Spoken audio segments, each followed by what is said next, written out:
Hey everybody, Catherine here. It has been a while since I shot a video from the back of my camper, and that's because I have been out on back-to-back adventures. It has been awesome. The 1 year anniversary of my life on the road kind of came and went. It was actually on May 1st, 2020, and that is when I was in quarantine in California, parked on my friend's driveway. I wasn't really feeling in a very celebratory mode. However, a few months have passed and I feel like I really do need to acknowledge that anniversary. I wanted to share some lessons and tips that I learned from my first year on the road for people who might be considering living this lifestyle. First and foremost, it is natural to be nervous and anxious about such a huge life change. There are so many unknowns. I for sure felt that way. I had doubts, I had nerves, and I wondered if I was making the right decision. Fortunately, once I started traveling and visiting all of these amazing places across this beautiful country, the doubts started to dissipate. Just like in regular life, you have highs and lows. And from what I understand, it's fairly common for people living the nomadic lifestyle to hit a low point at some point. Fortunately for me, and I know many others, as questioning thoughts do pass and you do come back up out of that low, and it is an amazing lifestyle for many of us. I would suggest, particularly if you're traveling solo, make plans with family and friends. If you have family across the United States, plan to stop in and visit them. Maybe have family and friends join you on the road. That is something that I did my first year. Luckily, I have friends across the country now and took advantage of their hospitality, would stop in and stay with them. I also have had friends and family join me on the road. And that has been a great way to stay engaged and to stay connected. Yeah, I don't have a big issue being alone. I've lived alone for long periods of time and I enjoy having my alone time. However, it is nice to visit with friends and family when possible. And I usually do connect with people probably about once a month.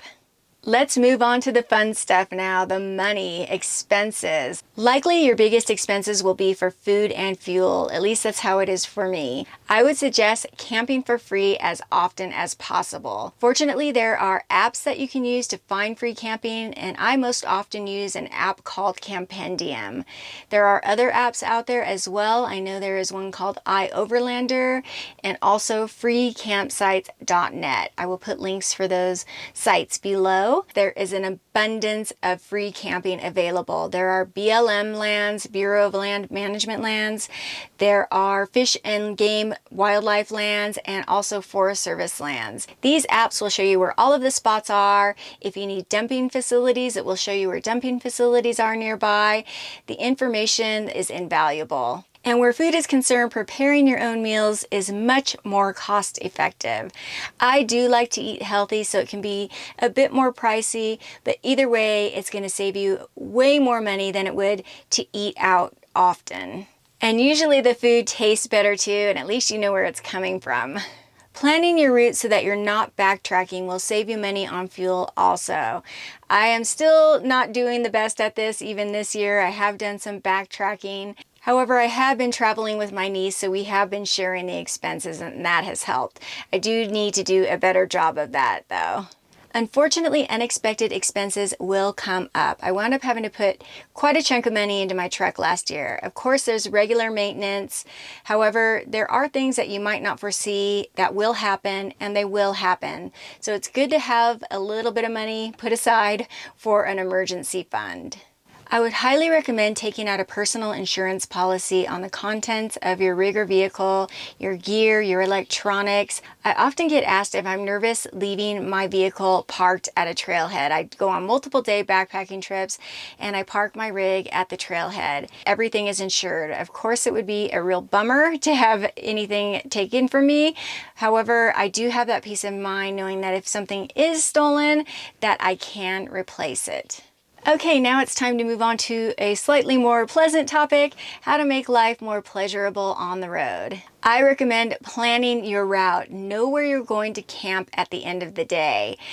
At the end of the day, you're tired, you've been driving for hours, and you just want to get to camp and kick back. I have never driven at night since I've been on the road. I always make sure that I get to camp in plenty of daylight in case that camp doesn't work out for some reason.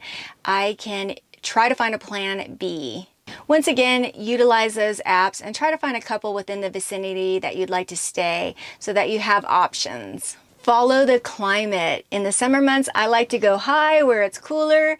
In the winter months, I like to go low in the deserts and where the climate is warmer. That doesn't always work out. Last year I was in the Sierra when I got well below freezing and the pipes froze here in my rig.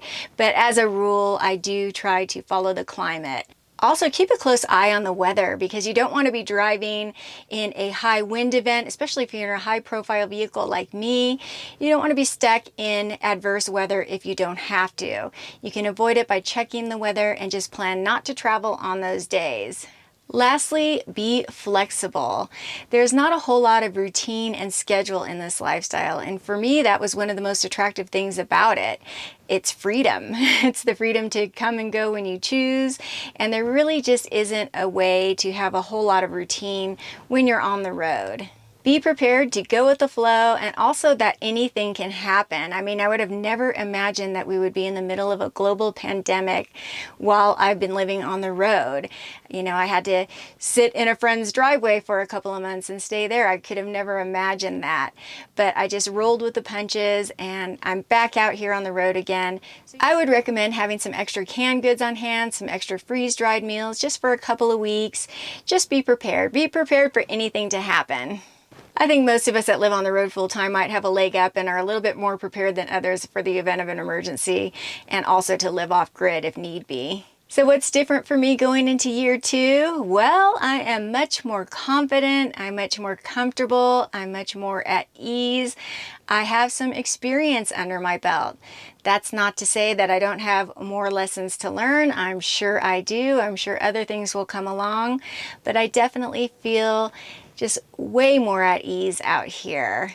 I would love to hear how many of you out there are either living this lifestyle or considering living this lifestyle, what lessons you've learned. If you want to drop those in the comments and maybe that will be helpful for other people, I'd really appreciate it. I hope you found the information in this video useful. If you liked the video, please give it a thumbs up. If you haven't subscribed to the channel, please subscribe.